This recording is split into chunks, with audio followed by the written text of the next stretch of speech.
Yeah, yeah. Can you send who the name? But we got to move that song right away. Are you John? Huh? Yeah. You turn your volume on and your microphone on. Okay. Or it's like invite me. You need help? Yeah.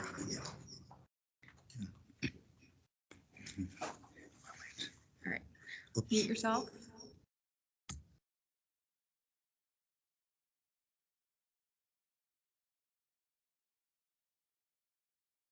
That's okay. Yeah. Happened last time too. Sorry, buddy. No, I did. I requested that you join.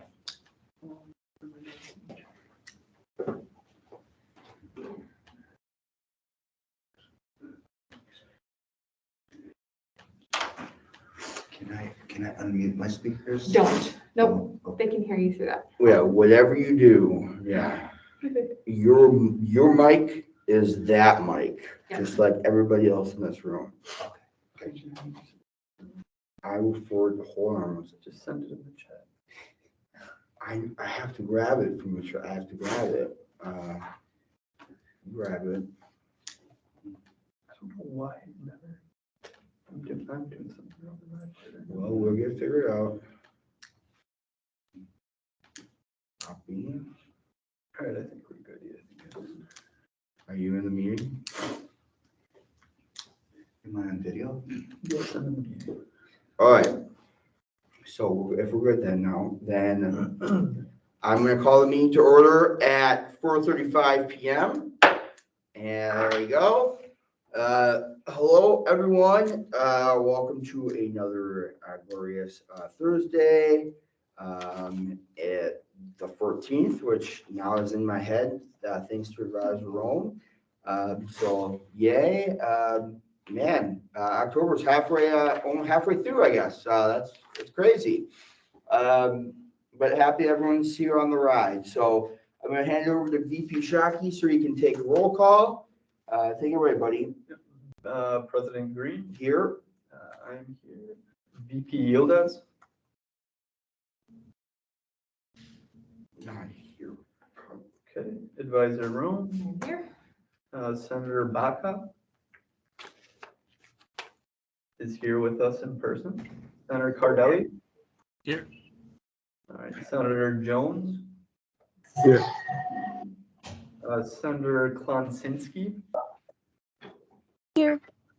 Senator LaBella. Here. Senator Willis. Is with us, I believe. Present. All right. Senator Zebel.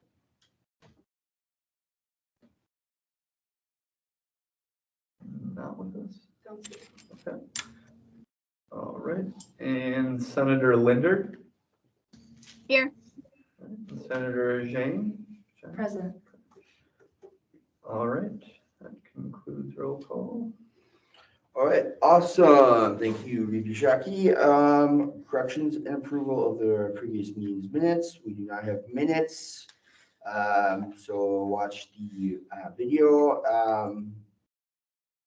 if you want to. But moving on, corrections and approval of the agenda for this evening.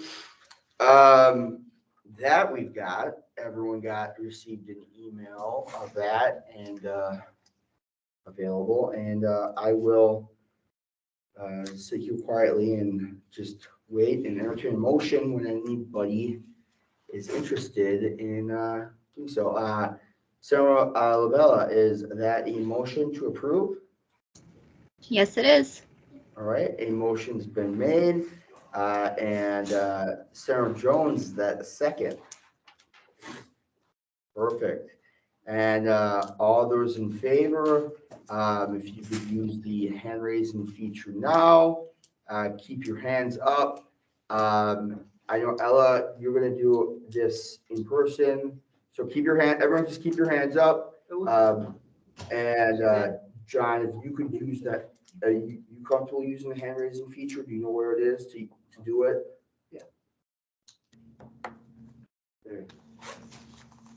Awesome, perfect, buddy. That passes. You can put your hands down. Thank you. I mean, just think if your hands were up and actually up that whole time, that would have been painful, right? And I know I just kept everyone's hands up that long. That's a joke. Can't see my face. It was a very funny joke. All right. That's not my real laugh. Okay.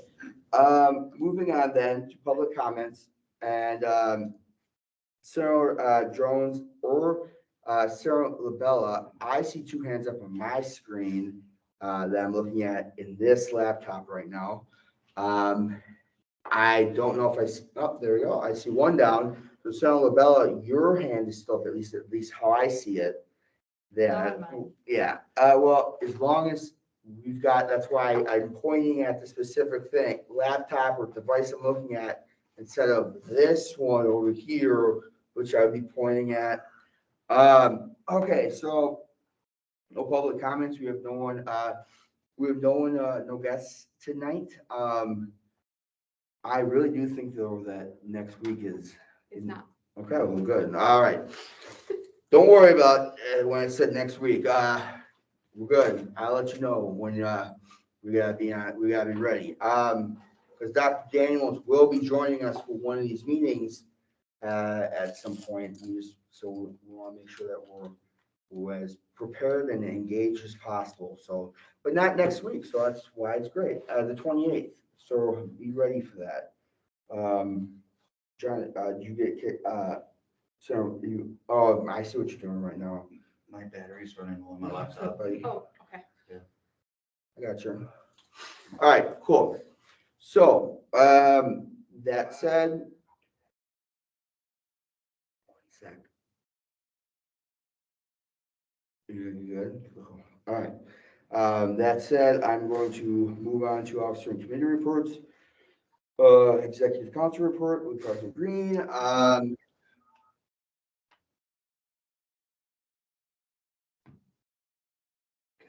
Good. All right.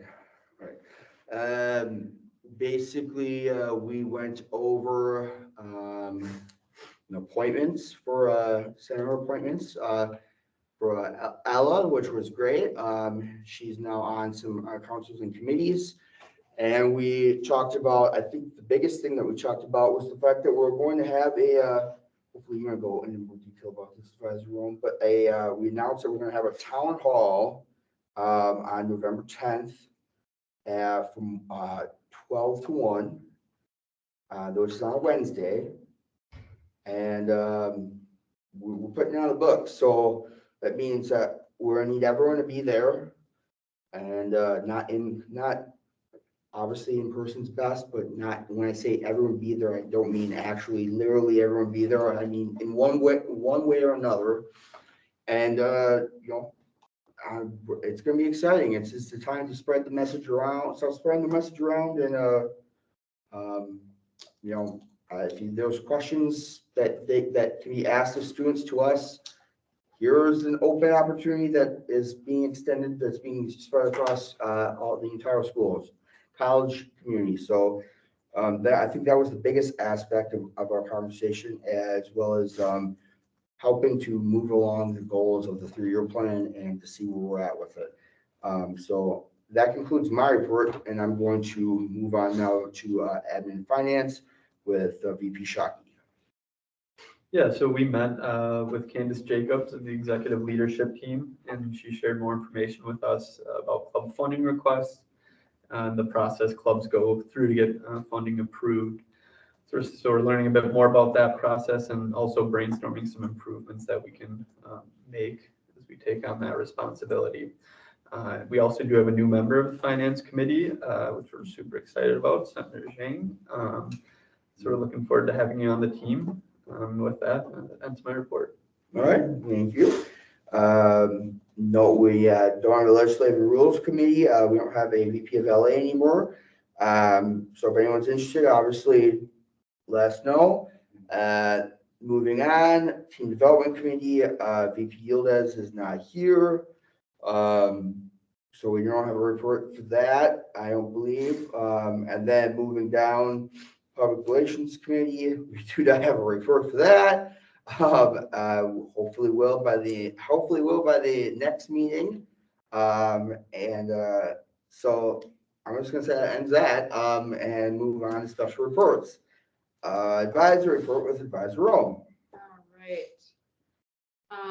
So since President Green said I would share more details, I will share more details about this town hall. So as you mentioned, November 10th from 12 to 1.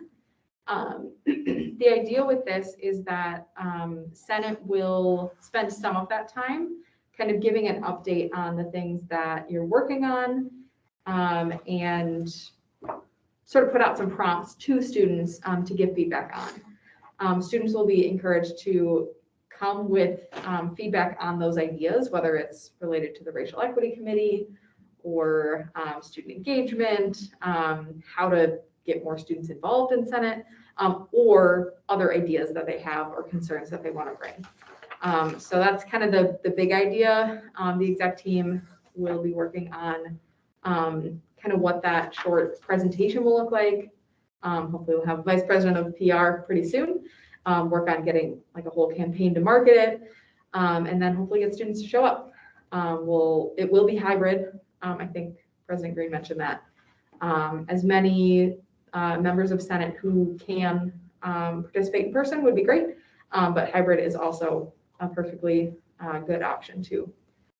Any questions about that? See any? So one of the other things that the exec team talked about is Senator Jones.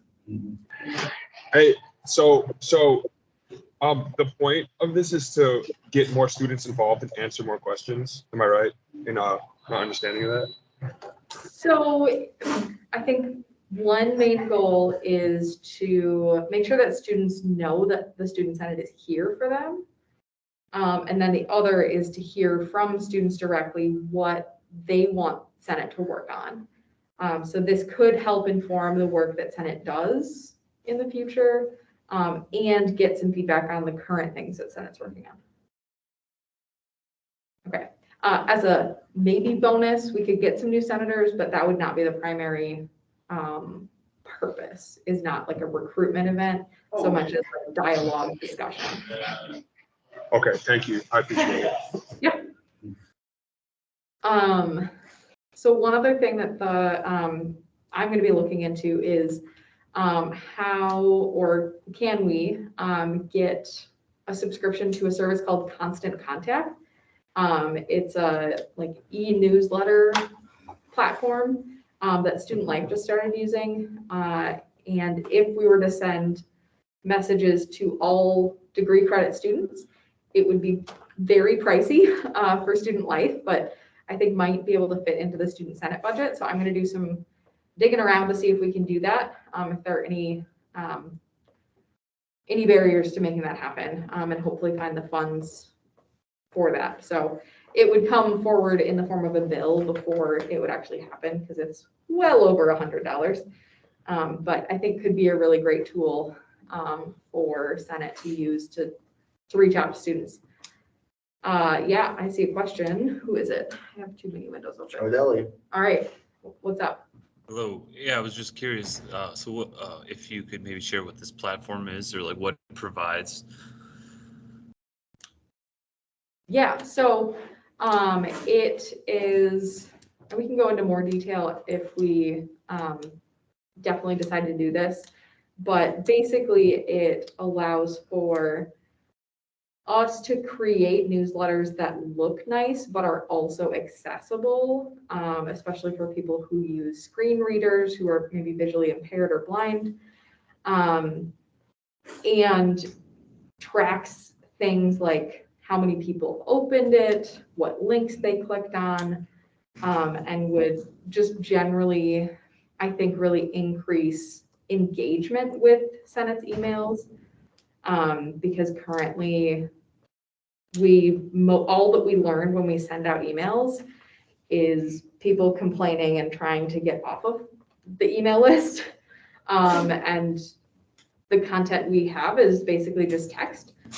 Because if we start including anything more complicated than text, then part of the message is lost for some of our students. So yeah, it's a tool that has templates already to create nice newsletters, basically, or even just really nicely formatted emails. So that's the gist of it. If anybody's curious to look more at the back end and what that looks like, I have access through Student Life that we could take a look. Thanks for the explanation. Yeah. And I'll say that concludes my report and talk about the other thing under non-business. Cool. All right. Moving on, Student Activities Board, VP Shockey. Yeah, I have no report other than that we are meeting tomorrow afternoon. So All right. Racial Equity Committee, VP Yildiz or Senator Klonsinski. Yes, so our last meeting was last Friday. This is our second meeting for the Racial Equity Committee, and we are very excited about the direction we're headed. Currently, our focus for the rest of October is going to be organizing and hopefully, producing our first podcast episode. Hopefully featuring members of the Racial Equity Committee and or hosting like a guest speaker would be the idea that we're trying to pursue at the moment. And our next meeting will be not this Friday, but the following Friday. And I believe that is the end of my report. All right, awesome, thank you. And then Textbook Affordability Committee, I'm gonna let you go and start on this, VP Shockey, since you were actually at the meeting, at the majority of the meeting. yeah, so we had a good discussion about kind of what students' needs and preferences are when it comes to course materials, because instructors review all their course materials, I believe, every 3 years, and that time's coming up pretty soon here. So we had some discussion about whether we should be moving more towards online textbooks or if we should also keep hard copies, as well as some discussion on subscriptions that go along with textbooks to use supplemental materials such as like quizzes or interactive things that go along with textbooks. And the challenge kind of is that hard copy textbooks are more expensive than online textbooks. But I know some people have very strong opinions and preferences towards one or the other. So I kind of tried to make that clear and voice that opinion that I think students would like to have the option to choose. I know myself, I prefer hard copy because I already have 100 other tabs open on my computer. So like I said, I kind of shared my opinion and also what I think students prefer. And the committee did seem open to my suggestions. So we had really good discussion in regards to that, and we'll keep you guys updated with where that goes. So concludes my report. All right, thank you. Then moving on, Public Safety Committee, Senator Willis, do you have a report for us? No report. We meet Monday, October 18th. All right, thank you. You're welcome. And then moving down, Wisconsin, if I'm reading this right, Wisconsin Student Government, Senator Willis and Sarah LaBella. Thank you. So we had our very first Wisconsin Student Government meeting of the year on October 8th.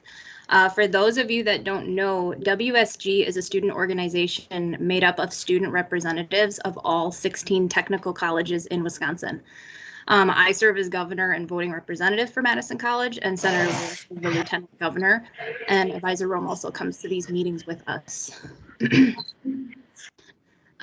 have a meeting every month, so you'll hear me report about it about like once a month. These meetings are very long, almost 6 hours, so I can't cover everything in them, but in 5 minutes, I'll try to kind of note some important things. So first one being, WSG has 3 major positions this year that they're pushing to be brought to legislators. The first one is more funding for open educational resources, or OER, to give grants to all 16 technical colleges. These are things like textbooks and other college or class materials. The second thing is to amend the Wisconsin law that doesn't allow all technical colleges to offer associate's degrees of arts or associates of sciences. Currently, Madison College is one of the 6, I believe, that are currently allowed to offer these degrees. About 10 of the colleges are still not allowed to.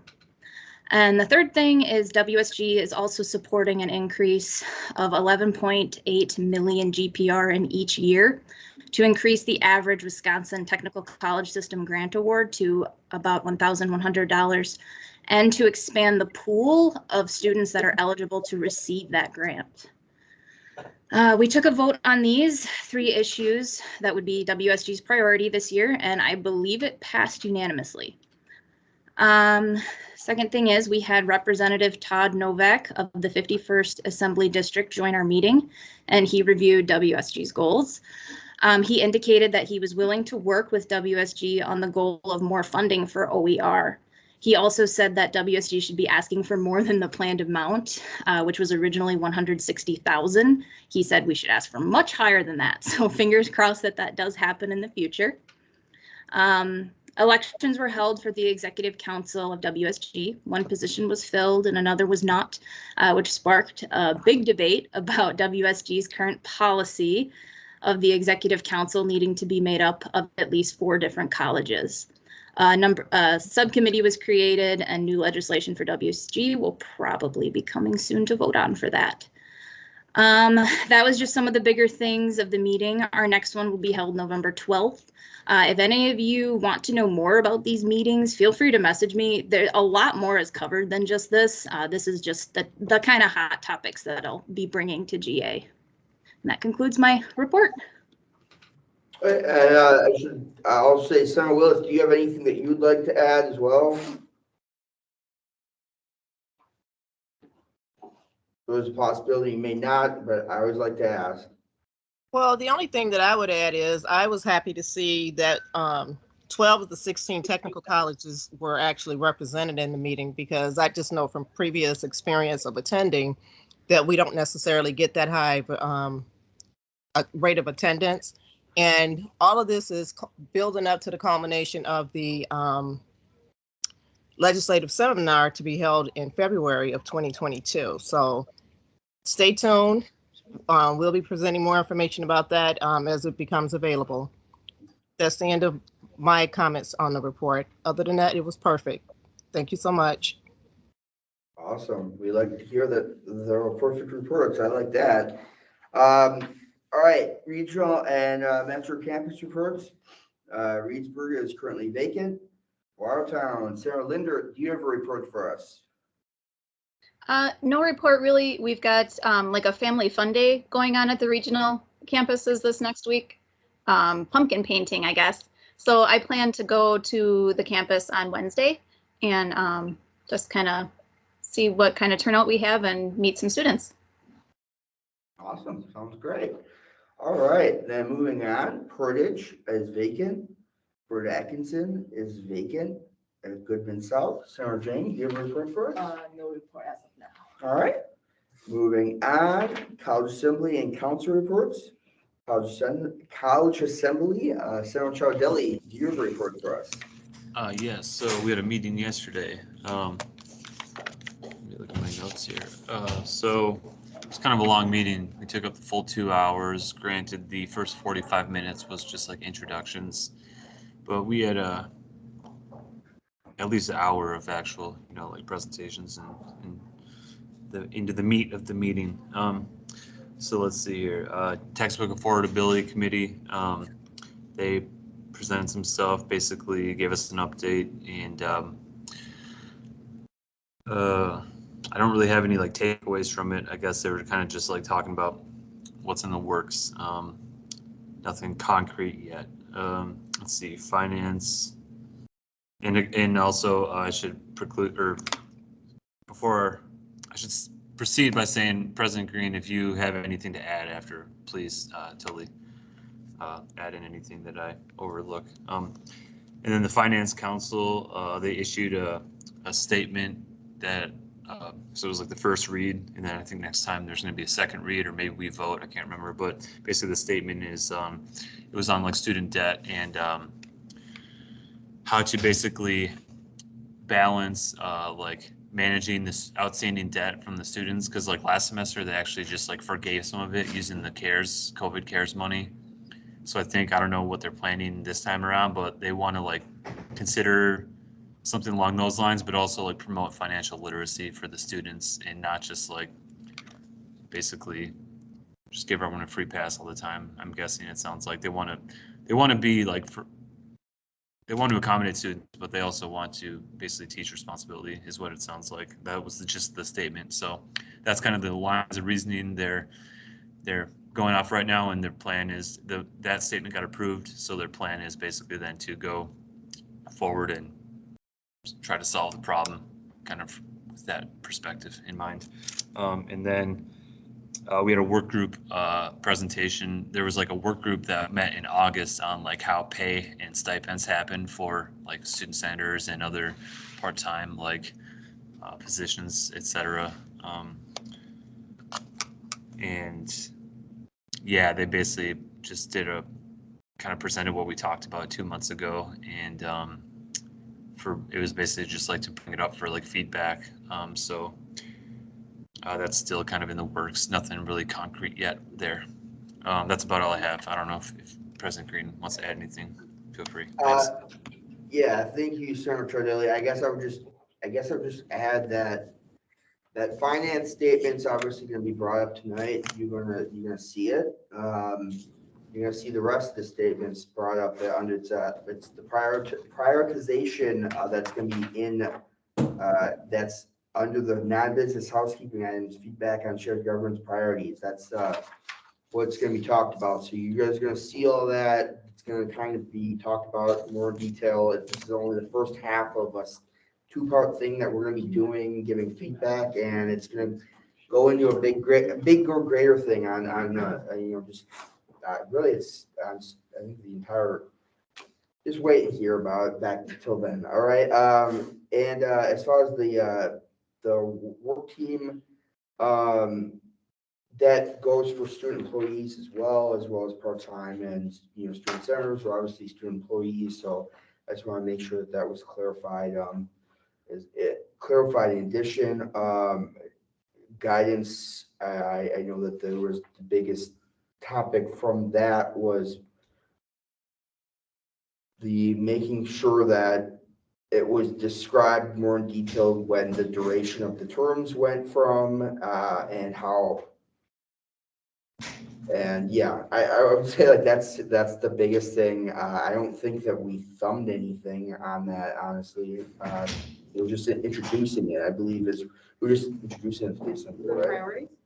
No, the work list yeah, type yeah. of thing. So First read. yeah, it's just the first read. So that, yeah, but other than that, Senator Tardelli hit it right on the head. So, so yeah, does that conclude your report, Senator Tardelli? Almost, I guess. I forgot. Actually, Advisor Rome brought up, there was like some point of question with like the process of like the read and then like where the statement. So President Green said that we're actually going to review that statement later on in the meeting. And like Advisor Rome had mentioned that like some people weren't sure if this just goes to the college assembly or if it goes to like all the shared governance committees or something. So I don't know, maybe if Senator or maybe if Advisor Rome wants to bring that up later, or maybe it's a conversation to have elsewhere. I'm not sure, but if Advisor Rome wants to elaborate on that, I'd be curious to hear more about exactly what the point was. Yeah, so we are at like the beginning of the term for college employees on shared governance. So there was an election last spring to get people onto all of the councils for the next 2 years because employee terms are 2 years long. So at the beginning of each term, we talk about what we want to focus on for our issues over the course of that 2 years. And the process is that it's supposed to be shared at the beginning of October with the whole college community to get feedback. So students, you will be asked for feedback individually. The Student Senate will give feedback starting tonight on these priorities. It goes out to employees, it goes to all the councils, all of that. The finance council presented their statement to the college assembly as the only issue they wanted to work on. And it was voted on yesterday. So I didn't downvote it, but I did a sideways thumb, which means I can live with this decision. Because it didn't feel like they were following that process of sending it out for feedback to the whole college community before saying this is definitely what we're working on. So that's what happened there. It doesn't change anything. They're still going to get feedback, but it kind of feels like they don't have to change their statement, even though they might get feedback that the college community wants them to work on something else. So that's where I was a little uncomfortable, but I can live with it. Thanks for the explanation. Yeah. But I don't know if I would call that any of that my report, but I guess that concludes my report if we're still in that time box. Hey, all good. All right, awesome. So you're on this serving on Veronica Academic Council. So you can say no report unless if you have something. So yes, actually in our most recent meeting, which actually just occurred today. What? See, this is why she's on the report. This is why. Woo! We talked a little bit about the credit/no credit grade option, especially its impact on the transfer students. And then we basically concluded with making a short notice, temporary notice regarding the situation. And I quote, it basically says, due to the ongoing pandemic, the temporary or emergency credit/no credit policy will be continued for one additional semester through spring 2022. The policy is currently being reviewed and a permanent policy will be adopted after the spring semester. Awesome. And I got from the co-chairs of the academic council, I got an email this afternoon. I'm not yet had Advisor Rome and VP Shockey Town working into the schedule for the timeline for the General Assemblies, but they want our input on this specific thing, whether the no credit should be permanently continued on, or if it shouldn't be. So, and they want to present it and get out feedback. And etc. So I'm happy that I'm actually very happy that you went to this meeting. And I didn't know it was happening today, but it's even better because now it kind of helps introduce this because there's one thing on my to-do list today still. Was to talk to Advisor Rome. So now, hey, guess what? Guess what email I got? So there we go. So did you have anything else you wanted to report? I know I kind of introduced in there. Oh no, it really is just basically a little bit about on the credit no grade option in general and just what we concluded with. All right, awesome. Well, everyone look forward to having, I think, maybe the co-chairs from that academic council come and present at some point. So awesome, cool. I'm gonna move on, and if I did read the sheet correctly, Diversity and Community Relations Council, Sarah Klonsinski, do you have a report for us? I do have a short one. We met this afternoon for about 30 minutes. We are currently, we were told we need to have a facilitator sit in our meetings as we organize or define our problem, quote unquote problem, more so a project with the Women's Center. So as we wait on the facilitator to be decided and to join our meetings, we just kind of discussed the goals of the group, whether or not we want to include a little smaller projects along with the Women's Center. So essentially we broke up after 30 minutes and decided that in the next 2 weeks before our next meeting, we will individually brainstorm some ideas for both small projects we want to do and then for next steps in the winners organizing the Women's Center. But that will be the end of my report. All right, awesome. Thank you very much. And then Senator Willis, Facilities Planning and Investment Council. Do you have a report for us? No report. We meet next Wednesday. All right, perfect. Thank you very much. Finance Council, Senator Jones, do you have a report for us? No report. We haven't met yet. All right, perfect. And then Information Technology Council, Senator Zebel is not here. I can say I did go to half of that today.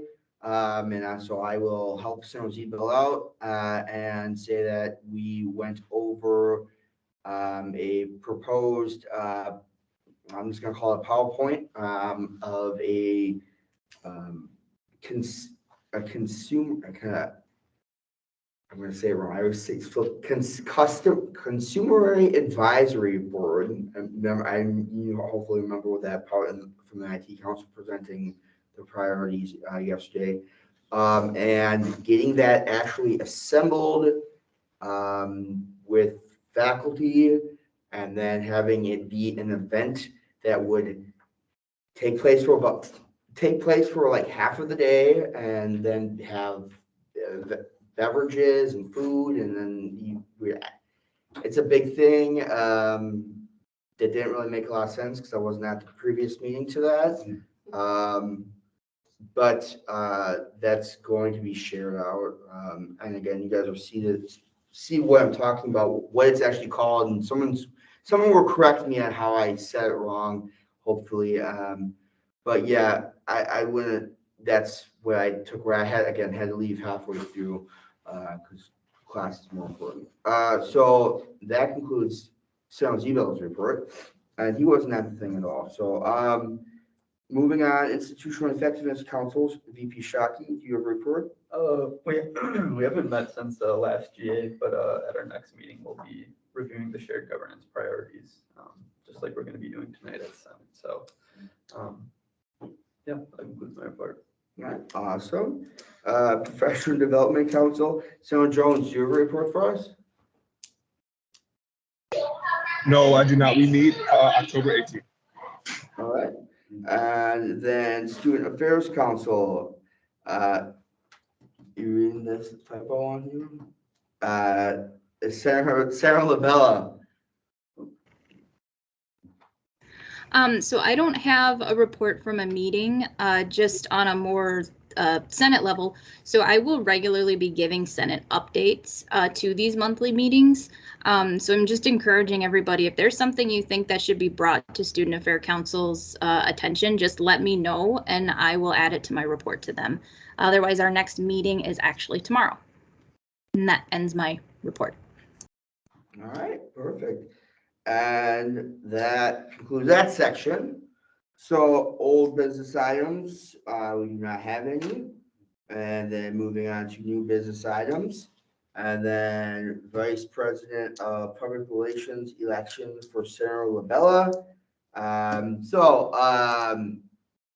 You guys understand how this drill works. I'm gonna give you, Sarah Labella, 5 minutes on the clock to be able to talk about why you would be a good fit for public relations as an officer there. And after that 5 minutes, Advisor Romer will send out a link for the ballot. And then we'll see if we have a new potential officer for public relations. While that's happening, VP Shockey, if you could give me the oath of office, because I'm gonna have to give that if she does get voted in. And so, since I've talked for almost all of the 12 and the 512, I'm gonna say starting at 5:13 right now, you got 5 minutes. Thank you.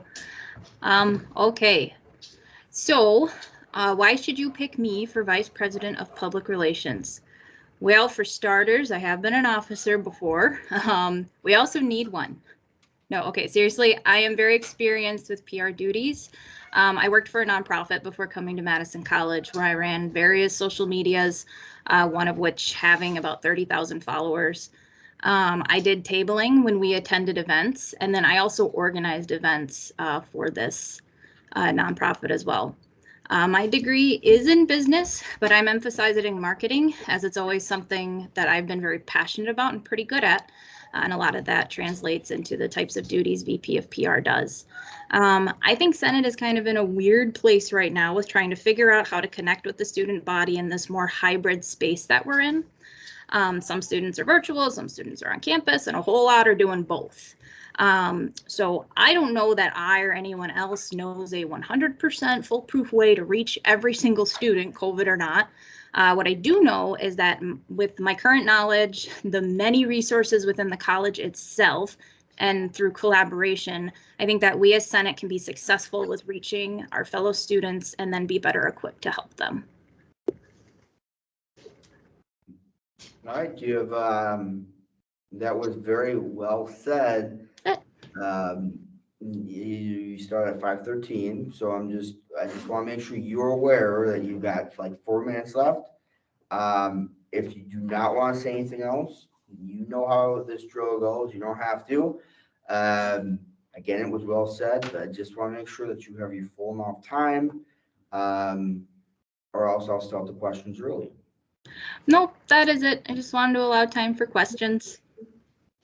I like to hear that. So, all right. So now moving on to the Q&A. So as long as we don't go past 5:20, we're on time. We're on track here. So, Senator Jones, you've got a question. Yeah, so as VP, what would your first or most priority be in reaching the students? As in, would you go on social media first? Would you host like a in-person thing? What would be your first act? Well, I think it's going to be a combination of things, and luckily the E-team has already started setting that up. I think one of the first priorities is going to be this town hall meeting coming up. That's going to get the word out about that is pretty much going to be PR's job. So I think that's going to include a lot of social media usage, and then just exploring other ways to let students know that we want to hear them and we've set a date to hear them. So I think that's going to be a lot of what I first work on. The rest would be looking at the 3-year plan and seeing, what's first, what can we work on as soon as possible. All right. Anyone else have a question? Because I mean, hopefully we're not already ready just to go right off the get-go. Did you have a question? Yeah. All right. Yeah, I'm curious what you think the best platform to reach students is, whether it's, traditional social media like Twitter, Facebook, or whether you think, emailing is better. I'm kind of curious to hear what one you think is best and maybe what one we could improve. Well, I think as Advisor Rowe mentioned before, people are going to complain if we keep emailing them all the time. So I don't think we want to rely on that, even though it's probably the most effective during the school year. I haven't taken a very close look at the Senate social media platforms. I am not an avid personal social media user. I've used it business-wise for years. So I don't know exactly what the situation with the Senate social media is, but it would be a goal of mine to have more engagement on it so that it can be relied on more as a resource. Other than that, this potential program that Student Life has that we're going to look into, I think would be a valuable asset once we learn more about it and learn if it's viable or not for what we need to do. So I think exploring kind of third-party options like that is going to be really important, because traditional email versus social media, not working the best. Maybe we can get it there, but we'll see. So I think looking at other new ideas is going to be really important. All right. Does anyone else have any? Oh, yeah, I see that hand up there. Senator Zane, you have a question? Yeah, are you enjoying your time here as the Senate? I have enjoyed my time here as a lot. The biggest reason that I'm kind of trying to make a switch from VP of LA to VP of PR is simply because I think PR is just really needed right now. We really want to get in touch with students. And I think I have the skills to do that in Senate. And unfortunately, in legislative affairs, that wouldn't really be my job. So that's why I think this is going to be a good switch, and I'm looking forward to it a lot. Awesome. All right. Any other questions? We got 2 minutes left. Anyone want to know my favorite color? It's blue. I guess that. I will ask a question, I guess. As I have been very much heavily involved with the, I guess you could say, public relations, or just the overall presence of the Senate for at least the last year. And I just feel like I've seen a good amount of things happen over this last year. Student organizations, other student organizations, where do you have a strategy or a plan, something, even just an idea as to how we can maybe work with other student organizations and get the word out on how we can recruit that way? Do you mean like reaching out to like clubs and things like that? Yeah, clubs, definitely. Definitely. I feel like that's, for me personally, that's something I feel like I haven't always done a great job on, is getting out to clubs, but just in general, how a way that we're gonna connect with other student organizations so that we can feel like our information is being passed along through them, and vice versa. I don't know. They're gonna be a vital role in this somehow. They have to be, right? I mean, unless I'm wrong, I could be. Yeah, I'm not, this is not my area. That's why I'm asking. Well, I think a big part of reaching out is just the word itself, reaching out. I don't know how active we've been, with previous VPs of PR with touching base with student organizations within the college. I think it's pretty important, especially for clubs, since we're now going to be allocating their funds. So I think connecting with them is certainly important. When it comes to how I'm going to accomplish that, I think that's just going to have to be one of the things for the PR committee to discuss on the best ways of doing that, finding out, which clubs are active, who's in charge right now. I think that's just going to have to be an ongoing strategy. As of currently, I don't know, to be perfectly honest. Like I said, PR was not my world in Senate so far, so it's just going to be a learning opportunity. But then I think absolutely we need to connect with them. Number one, so that they know about us. And then number two, so that we can be involved with each other. All right. Well, it's 5:21. So I see there might be already a link dropped in there. Yeah, there is. No, there is. All right. So this is the point where you definitely have to use your phone. So that's why, but you're already ready with that. So if everyone can please, cast the ballot. I'm going to say, click on the link, cast the ballot.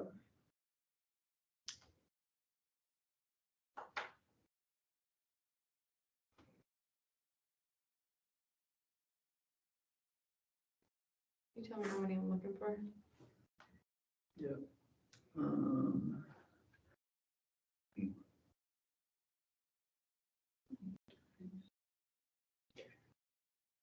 10, I believe.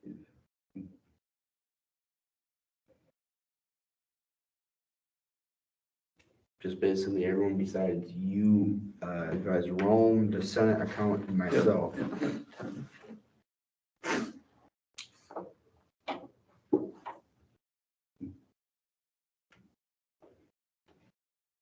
8. All right, we got 8 so far. I'll refresh again. I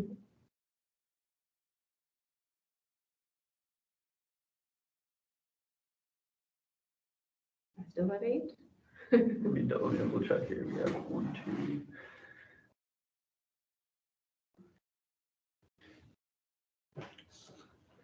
Nine, I believe we're looking for, not including, that is including. Everyone needs to touch the roof. All right, I've given it enough time. We're going with 8 votes. Yes, congratulations. You are now the Vice President of Public Relations. Woo! All right, so now let's do the oath of office here. And I know that it was sent, Sharky sent it to me, so. You know the drill, as you've given it before, so I'm just going to read it off and then you will respond afterwards, all right? So, do you solemnly swear to do your civic duty, to serve your college, your community, and most importantly, your fellow students in a democratic fashion, that you will treat all people equally and fairly, that you will strive to create a student senate which is welcoming to everyone, that you will protect and defend the rights of all students, that you will listen, speak out, and act in ways which will empower all students, and that you will carry out all of these tasks to the best of your ability. I do. All right, then we've got it. It's official, everyone. Woo! Woo! One more time. Woo! Thank you very much, everybody.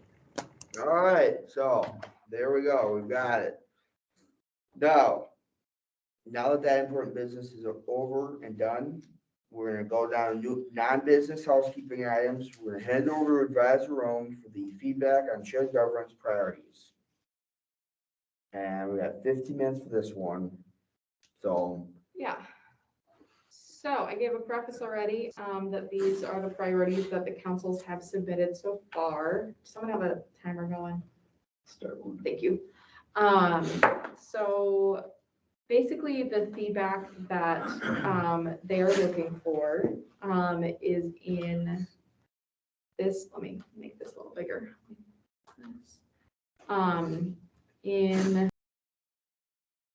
We're going to, where'd it go?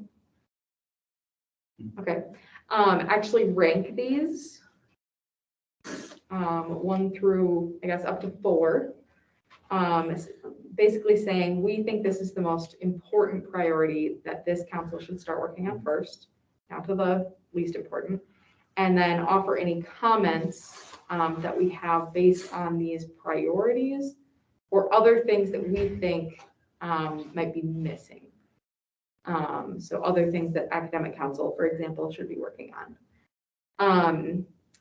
So the student senate is going to do this as a whole group, to sort of come to a consensus about this ranking. But each individual student will be getting a survey on Monday from the student senate.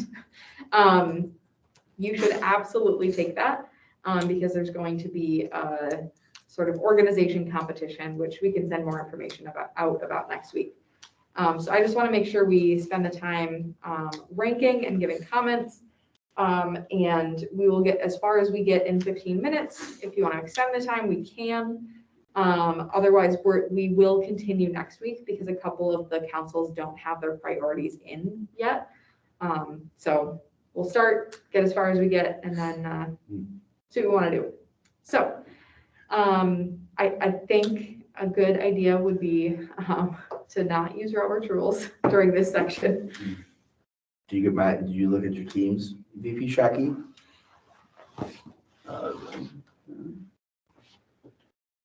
Because you were very quickly see a message in there about Yeah, I know. motion. Yeah. I mean, how long are we thinking? More. For this agenda item. Yeah, suspending your motion to suspend for this time. Just keep the clock running, Okay, but yeah.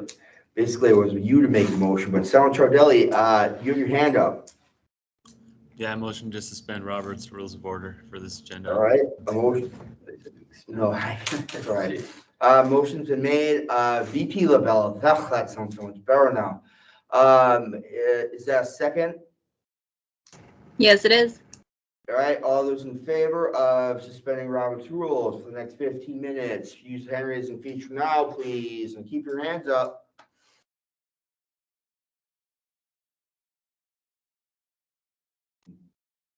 I think I should see more hands. We haven't suspended them yet. It's hard around the phone. There you go. All right, you're suspended for the next 15 minutes. You may talk freely, openly, what have you, within some obviously civilness to it, but this is supposed to be a brainstorming, a collaborative effort, so yeah, talk freely. So if we're starting with academic council, the issue of credit, no credit, as we've already heard, is already being worked on. That was already voted on or thumbed at the council 6 months ago. So no need to give feedback there. But for these four, some discussion on which is the most important, and then other comments. I don't think these are 100% clear, so I'm going to expand at least from what we learned yesterday. So the post-enrollment, it's actually supposed to be prerequisite check.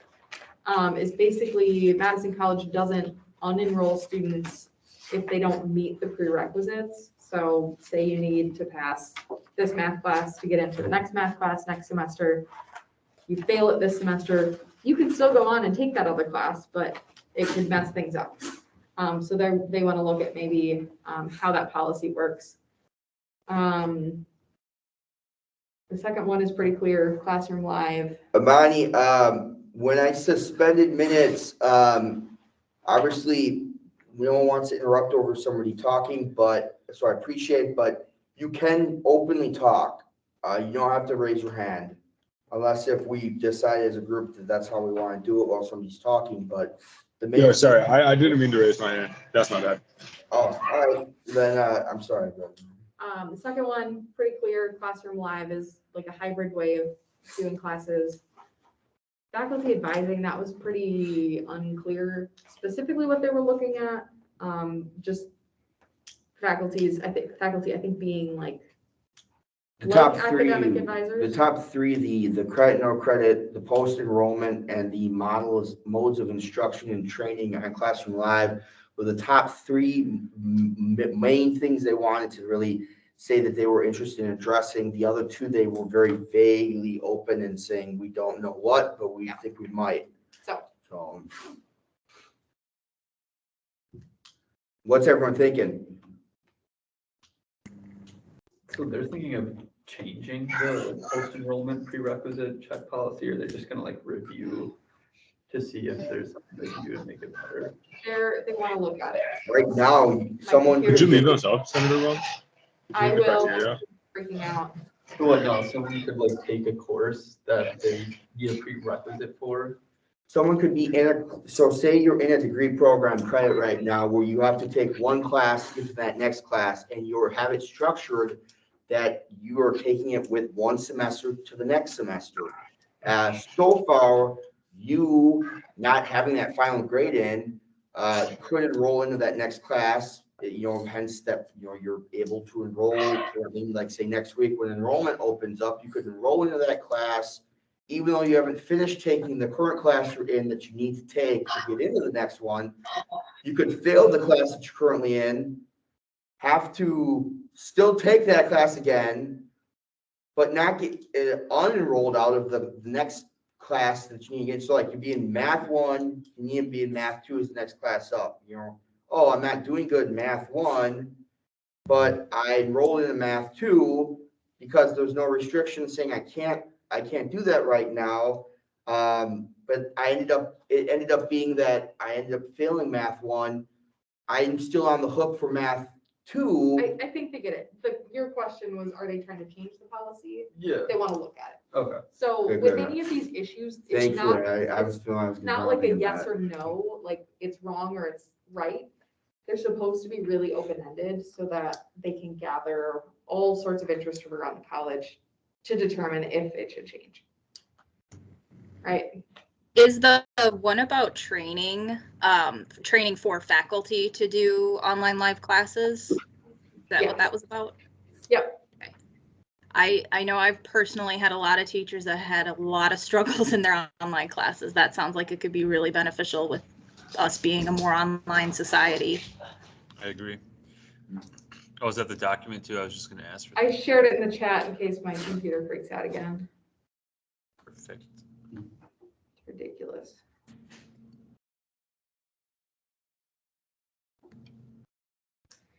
I think the order that they're in is pretty close to what I would rank, I guess. What's everyone else think? I guess I'd rank modes of instruction and training on Classroom Live first, because I've had some struggles with like some teachers. I've had some struggles with some teachers. I've had But assignments otherwise- deleted by teachers before. Honestly, like for me personally, that one's at the top. Yeah, and it feels like everybody's not on the same page. I had a class in the summer, and the way that the teacher couldn't do something that was really obvious because the school asked them not to, but the school told them to do it in a certain way. So I think that like getting everybody on the same level with that is like pretty important. All right. I agree. Did we talk about equitable grading?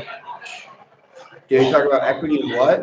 Equitable. Equitable grading. Did I just miss that? Actually, add to it. Okay. They didn't have anything. They didn't have anything, detailed. yeah. Okay. You can- So yeah, I guess I would just switch those around. That would be my thought. The modes of instruction and post at home. I flip those two. I think, Other people agree? yeah, I think I agree with that. The order they're in, except switching the modes of instruction to be above the post-enrollment prerequisite check policy. All right, Is there anything that's missing it's a good one. That's a good one. Yeah. or other comments that you would want to add? What is faculty advising pertain to exactly, if anyone knows? I think they're talking about like faculty serving as advisors along with your academic advisor. Hmm. But they didn't really offer any details. You know, that I if heard. if that is indeed what it is, I think that could actually be pretty important. I've like messaged my advisor, like, I don't know, I probably sent her an email once or twice and like a Teams message, and still have never heard back. Like, I'm just trying to understand if some of my old credits transfer to fulfill a requirement in my current degree program, and I still don't know. And not only that, for just like having more input, more people to provide input to hopefully get, you know, better turnaround and stuff. Sometimes the advisors aren't like, well, I guess I don't really know because I haven't really interacted with my advisor, but sometimes the professors just know a lot actually about the content of the courses and what is actually in there, and whether this path or that path or this program or that class is actually going to be what you need. And really, it's the professors who have that knowledge because they're the ones who create and teach the curriculum. So I don't think that would be a bad idea at all. I would actually love to see that. It's something I've kind of just been doing personally. I have some, you know, I talk with my professors. I would say I have some good relationships with some of my professors, and I can get that information from them. And I think it's pretty valuable. And I would like to see that for other students as well. You know, you can actually talk with your professor and they can kind of know you a little bit and actually understand what your goals are, where you want to be, and then they can kind of guide your curriculum or degree plan based off that. And I think it's valuable. So yeah. So is what you want to like get that involved with the counselors. So teachers, advisors, and counselors sort of on the same level. It's really hard to understand. There's a lot of background noise. Okay. Yeah, are you at an arcade, Amani? Are you at Zupas or Noodles? Yeah, I'm at Noodles. I had Wi-Fi problems at my house, so I had to run to Noodles to make that. It's not always bad, just right then we couldn't hear much.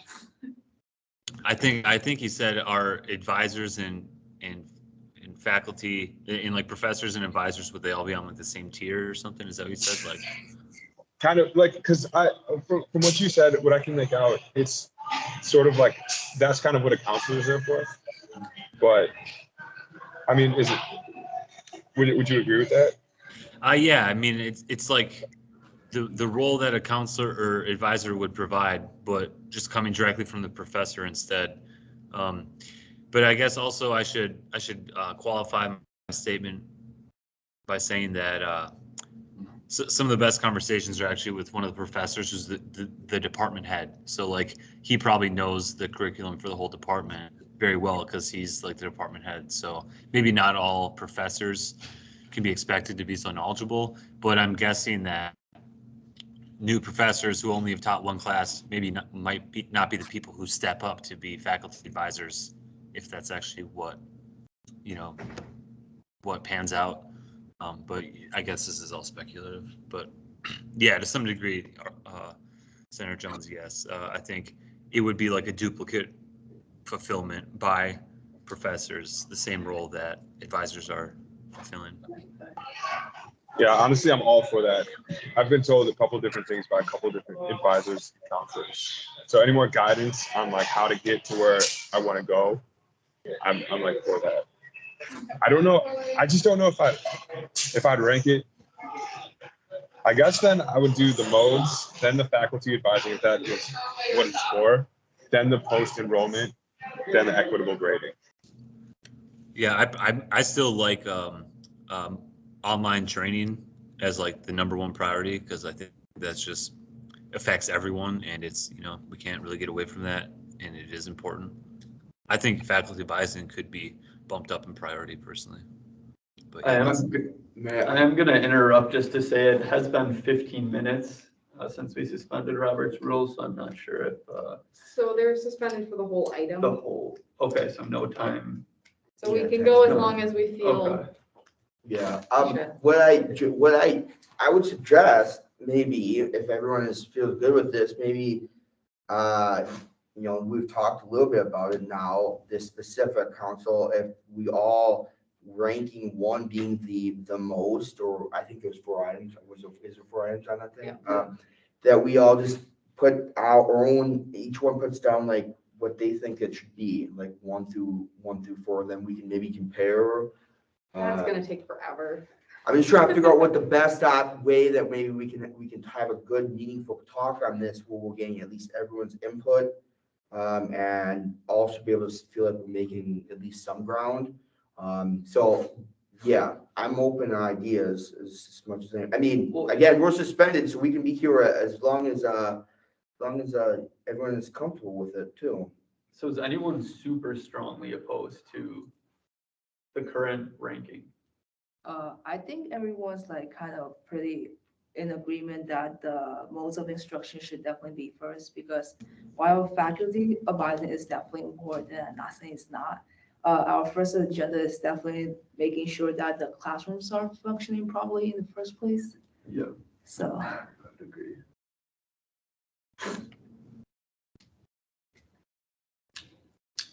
All right. Anyone who hasn't talked yet have preferences or thoughts on 2 and 3?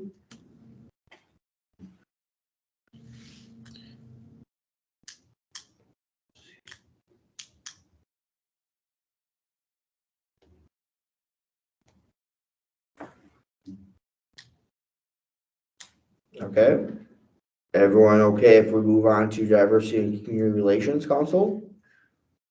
Because I heard at least 2 people wanted to switch this to 3, the post-enrollment prerequisite to 3, faculty advising to 2.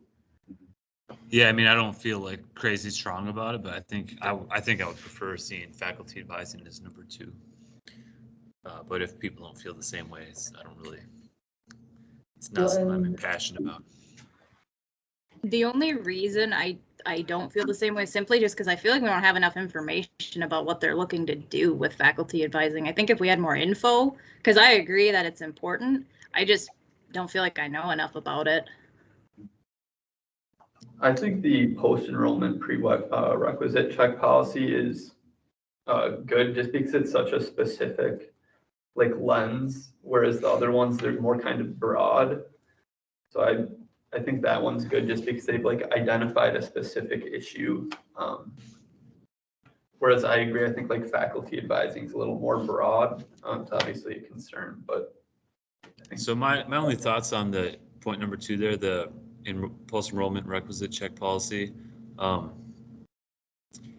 It seems like it's already pretty established, like almost every class or like, every class that has like multiple, like level 1, level 2, et cetera, it's like in there. If you click on the class description, it'll say what the prerequisites are. And if you try to enroll in the class and you don't have the prerequisites, then it will block you. So like we already have a system in place. And then if you need an exception or something, or you already have like a requirement met, or you need, or you qualify to have a requirement waived, then you can just basically send an email to kind of whoever manages that system. I did this for this semester, actually. It's a prereq, I think the issue is that's that not post-req. if you failed the prerequisite right now, you could still be enrolled in the class for next semester. Okay. And So that, they're talking about like auto unenrolling students Yeah. who don't Oh. like fail at some point Okay. and don't no longer meet the prerequisite. Okay, so that's basically the whole point. Is basically if they proceed with that as a priority, hey, let's get this system in place where we auto enroll people if they failed. That way they don't accidentally. Okay. Well, I guess, yeah, I mean, that seems like Potentially a solution. yeah. Hopefully people would like, I mean, we can't expect everyone to be diligent about that and mindful of it, like, and paying attention to it. But I think we could hope for people to pay attention to their grades and their enrollment, but I guess that's a nice like backup. Would another option be if they get credit for the second course they took, but they failed the first one? If they would still get credit for the second course if they just went back and retook the first one, or is that? I have no idea. Okay. I mean, I just think on terms of if they've got prereqs that allow us to have to go through such hoops to get into a class, then don't allow some sort of, they're making us be aware of having to go through steps on the convenience of the instructor and on degree, but then not doing that for the side of the student who could be left on the hook for, I don't know, let's say $500, and then they can't progress in the degree progress potentially, the degree program potentially, and would maybe have to wait on their future because there's a small hiccup in the system. It seems like, I don't know. That's one way of thinking about it. How I think about it. If anyone disagrees with any notes I'm writing, just let me know. But trying to summarize some important things. And I guess one more point on the faculty advising thing is like, I think it really can make an impact on, like, I've definitely heard stories of people, and even myself kind of have basically taken classes that aren't exactly necessary. And that's kind of just a sunk cost. Sometimes it's like, okay, you actually got some value out of it. It overlaps with other content. It helps you do better in your next classes, etc. But sometimes you just kind of like, kind of went on a tangent in your curriculum and accidentally took a class that you really don't need, and maybe you weren't glad you took it. So then really it was just like a waste of $500 or maybe even $1,000 if it was a big class. So like, I think there's also some real material benefits that could come out of faculty advising, just to belabor the point, I guess. Thank you. Maybe like something to solve this would be to add another criteria of like directing students better for their chosen profession or their chosen class, to achieve their goal. Like how can we get on the direction to achieve students' goals? Because it sounds like we've all had a similar thing where like we're kind of up in the air somehow. Counselor doesn't know, or we've gotten misinformation, or so maybe we could add that point in somewhere. I don't know. What do you guys think?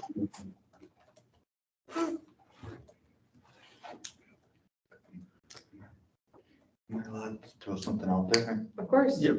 All right. I have an idea that might help students so they don't fail, but they also get extra help, and it takes some stress off the teachers too. What if classes, more difficult classes like medical terminology or any classes like that, have a support class that could help the students after the class is over with, that could help them get the extra help they need? Because I've noticed there's not as many tutors available for classes like that. And if there was a support class, that could add a lot of, that'll prevent them from failing, or less students from failing. That's good. That's called supplemental instruction, and it exists for like, the basic math classes and English classes and Yeah. physics and stuff. I think that's a really good idea. I've heard that it isn't available in every area, so I just added that. Kind of on the same point, actually, the tutoring thing and the academic, you said there's less tutors available right now. For right now, they're really trying to get more tutors, especially in the Student Achievement Center, and same as South Campus and stuff like that. Right now, there's not enough people available.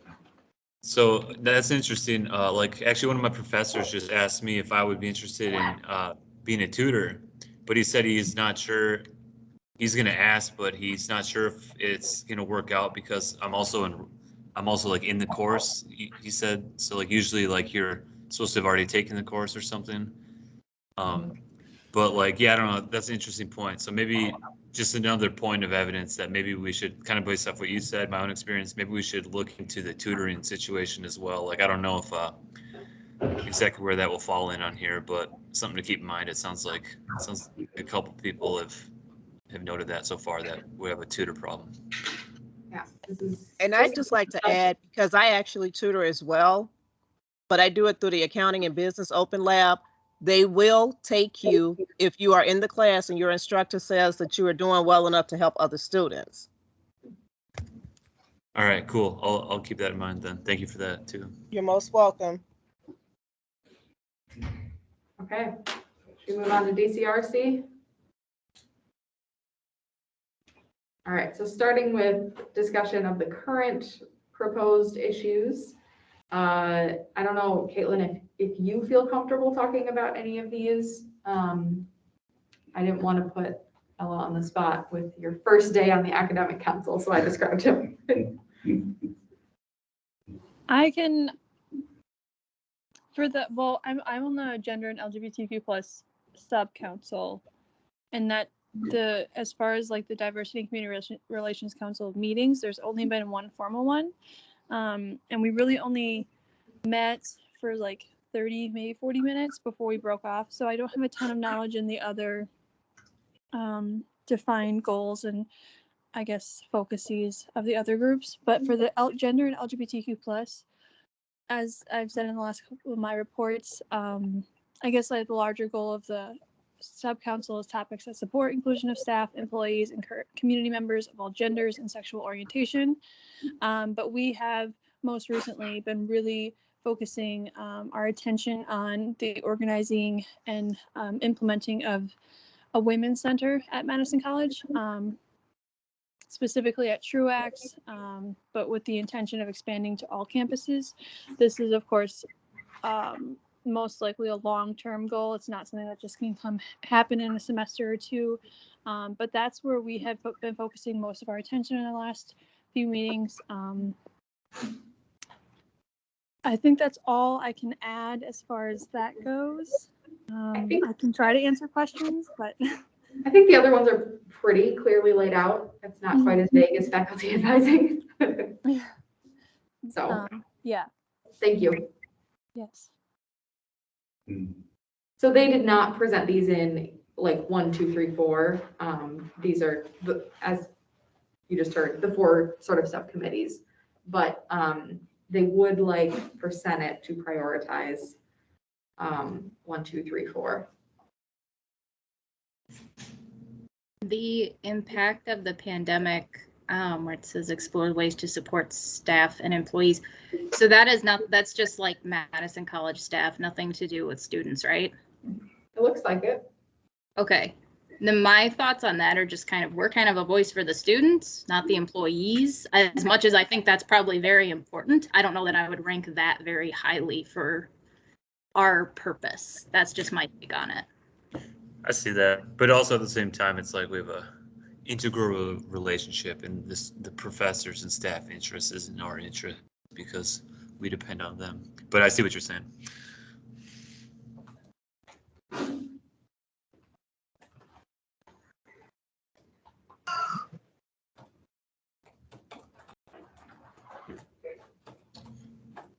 Yeah, on the inclusive language thing, there was a effort and someone was tasked with like reviewing that, and we had to read on a policy and voted on some like guidelines that were published, some official documentation and publication, and was shared on the Madison College website, I believe.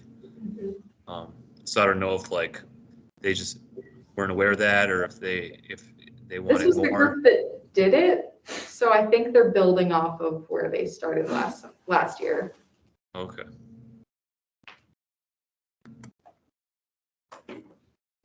Good question, though. I personally kind of think the order that it's in, I personally would change probably the bottom two. But otherwise, the order that it's currently written in looks pretty good to me as far as ranking goes. But that's just me.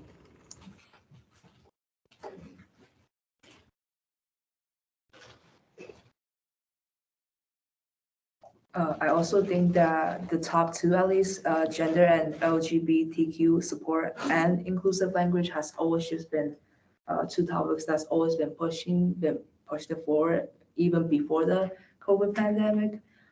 So I guess I feel like it's still something that we should still be focusing on, although, and even in the committee, we're still like we have a few ideas on how we could support and promote the two topics. Any disagreement about putting this as one? Gender and LGBTQ support? Personally, I like the impact of the pandemic just because it's the most broadly affecting, of everyone. Like if we can make real impact on that point, it really covers every single person potentially. So I think it's just kind of it has the most potential for positive impact, in my opinion. For students? Yeah, just because it touches upon everyone. It's not a particular group; it's everyone. That's why I like that one personally. I think to follow up to Senator Ciardelli, I think it's important to remember that the faculty are the most directly linked to the student body. So the support provided for staff and employees could be and arguably should be also then include the students and then benefit the students more directly. This is not to say that like it's better or worse than one of them, but it's like Joe said, the pandemic is a very prominent issue, obviously. So looking to support staff and employees who are most directly connected to the student body compared to administration and that sort of thing could be important to consider.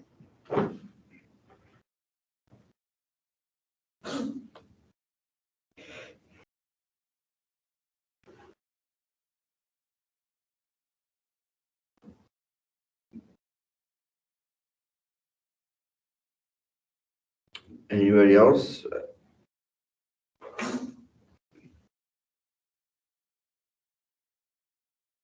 I guess I'm not sure how to rank these based on the discussion. If anyone has a recommendation. Wait, sorry, could you? I'm not really sure how to rank them either. It's like, I personally think inclusive language should be 4, just for the sake that we already had initiative and we literally just finished it, and like we went through this whole inclusive language process. So like it seemed everyone voted on it, like it was it was approved, it was received by everyone with the thumbs up pretty much. And so I don't know why, if there's like a need to do the whole thing again, or if it wasn't good enough the first time, or like I don't know, like I guess maybe if they have more information about what that would look like, this item, but just for the sake that we already did it and we literally just finished it, I think it should be 4. That policy was basically a document of suggested language to be more inclusive. I think they want to now use that document to inform policies and processes around the college. Sure, yeah. Yeah. And we talked about that in the conversation. Like we said, how should we present this? Like where should we like we had quite a long discussion over all this, and So- it was pretty engaged, and people basically said, how do we bring this to the students? How do we bring this to the staff? How do we bring it to the college? And, you know, that, I feel like that was part of it too, I guess, is what I'm saying. Yeah, so now I think it's more than just that document and making sure people see it, but like infusing it into like, I don't know, all Yeah. sorts of areas. Not just like, here are the terms, but making sure that the terms on the website match those terms, and on the application when you apply to Madison College, that they match, and like putting it into practice, not just making people aware of the Suggestions. document. You know, integrating it within the college community fully. The content, not the document. Yeah, the content, yeah. I kind of think that employee of color retention is pretty important too, because we have so many students of color, and I think that it's really beneficial to see more people that look like you. You know, like as a student of color, it's nice to see more people of color working with you. So I personally really think that one's really important, because it's nice to see that. And yeah, yeah.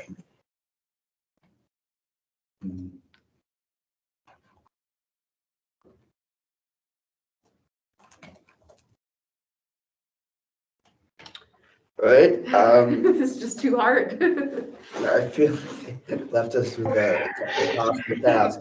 Because a lot of this is good, this is what we want. I want to hear like this from everyone, all the time. But these are very important things to talk about. So I mean, it's hard. So it's like, it's really hard to rate. Because we're built in a group that's not supposed to rate. Essentially, we're built in a group that's supposed to accept everything. Can we bring these up at the town hall, or like, are people thinking, like, I feel like we should get feedback from the whole entire student body. I mean, like, I feel like we have a nice representation here, but at the same time. That's gonna happen. It's going out to every single student to rank individually. Okay. Oh, Oh, great. That's perfect. Absolutely complete that survey Yes, do the survey as an individual. as an individual. So I guess, is there one of these that you think would have the biggest positive impact on the most students? I think that employee of color retention would have the most positive impact, just because our school's demographics are very multicultural, and I think that could impact the most people. Then I would rank gender and LGBTQ support, because obviously I think I also think that kind of goes with inclusive language. Like, if people feel supported, I think that maybe inclusive language is included in the support. So I would rank inclusive language, I guess, maybe at the bottom, and then impact of pandemic, and then LGBTQ support, and then employee of color retention, just strictly by demographic. And what I think that, I think that the support like pertains to a lot of different things, and that would include language. Actually, if we're looking to impact the most student, wouldn't employee of color retention be like targeting a specific group? Or like looking to support a specific group? Yeah, I see that point. That's kind of why I said personally, I think the impact of the pandemic point, although it pertains particularly to staff, I think it's the most generally applicable. The other ones are like more isolated specific groups of people, which maybe that could have a big impact on everyone. If some small group of people is more happy, then maybe we could all be more happy because of it. So I guess, I mean, that kind of applies to all those though, right? Like, staff are one particular group, LGBT is one particular group, people of color is one particular group. So I guess they all kind of have that going with them. How about like this, is the one that does not match the other ones. So one that does not almost equally seem that should be out of the mix. Maybe even like thinking about, like, I don't know, I think about in terms of like maybe inclusive language is integrated in everything as it is, should be, so it's like almost like maybe inclusive language goes first because it is the thing that would be applied to everything. And then how they, and then honestly, maybe, like go from there, but like, I feel like the three, besides inclusive language, are very important topics within their own right. What's everyone think? I personally would probably throw my hat in on either number 1 or number 4 being the first. Again, I do think impact of the pandemic is important. I just don't know that putting that as number 1, since it would be a trickle down effect from staff to students. I just don't feel like that's putting students first. Okay, well, how about this? We've got this recording, so the recording is obviously saved and set in stone. So, and I'm gonna plan on sharing this with Anne, this recording. I think this would be very good. And then let's maybe, I don't know, should we go on to maybe one more, or should we probably just put this on hiatus until the next meeting? What's everyone think? I'm okay with it. Okay, with But what? I put it on hiatus till next meeting, I think. I don't want to feel rushed going through them, and it can take a while to discuss. Okay, how does everyone feel about that? This has to be done by the end of the next meeting. Yes. So it's not like we can keep putting it off next week and the week after and the week after. So just so you're aware, we'll have to get through all the rest of them by the end of General Assembly next Thursday. Maybe we each take like kind of personal notes that we can bring and share in our own rankings, so we Yeah. have And looked at it before. I know I'll get it in your email, so. All right, yeah, because I think, this is good exposure, and you then would have had the week to do the survey. And then, we can, you guys have had the week to sit on. So how does that sound with everyone? Sound good? I'm sorry, should it sound, Jane, does that sound good with you? Yeah. So does that mean like when we come back with our own ranking, are we just gonna like go with the majority? we would have had the week to kind of sit on this now and think about it, and then, it would have kind of expedite the process a little bit, because this is all being exposed for the first time to everyone. And that's why it's kind of seeming like it's taken so long. Though very positive, taking a very long time. And we don't have all of them as well. So, all right. So I think that's good. I'm gonna need I believe I need a motion to get out of Robert's, to get back into Robert's rules. Do I need that, or can we just resume back in? How does that work? I think we just did it for that item, so we All can right. just move on. All right, well then, click, we're back in. All right. So then, moving down, as there's no other non-business housekeeping items, move on to announcements. Again, everyone knows this, office hours are due every Sunday at 11:59 p.m. Please get those done. Don't let points accumulate on you that are unnecessary. Though he will, yeah, so Z-Bell's in here right now. So make sure all reports are going to San Z-Bell, all right? Even if you gave a report that is just, this is when we're meeting next, that's considered a report and needs to go to San Z-Bell, all right? Please get in the habit of that. He is our dearly beloved communications coordinator, and we need to make sure that minutes are getting done and that he has every report as detailed as possible, all right? So I'm putting that out there, and then check Outlook and Teams for emails and notifications from me, from the Drives Room, from the E-Team, from one another, should you choose to do that. Hopefully you are doing that. And I will entertain a motion anytime to adjourn the meeting. I see VP Lavella. I saw her hand up.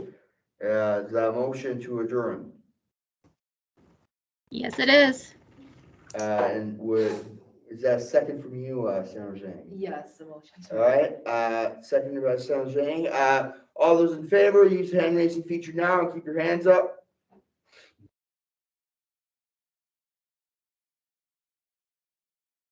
I'm waiting to see hands. What, we only have 2 other hands? I got my hand All up. right, Only one missing. all right, fine. We are adjourned at 6:08 p.m. See everyone later. Please take the survey. That's gonna be in your inboxes on Monday. And we'll see everyone next week. Enjoy.